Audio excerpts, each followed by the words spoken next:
ndipitako ndatopa ndipumeko nthawi zonse ndimango wina naziyeneleza Davideyo sanadziwa nali Satana lingaliro la chobelo ndayima patsindwi mkazi wokongorayo alimanwile omaliseche Betisheba amuna nali kunkhondo sanadziwe kanthu ukayuze mfumu mtune ndatisi ndili ndachimwa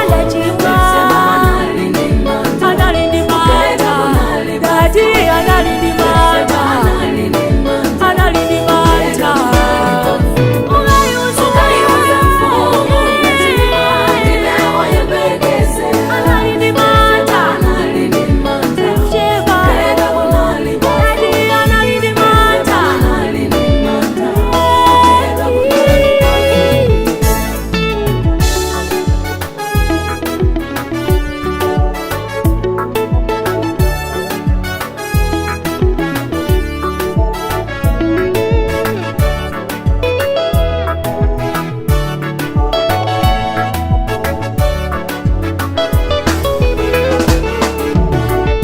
umangona waziyamba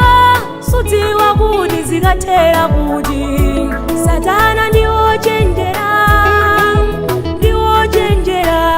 amaba amapha kuwononga ndiye ntchito zake Davide anamwalira kufuna kufufuta machimo kumwamba kukalankhula ama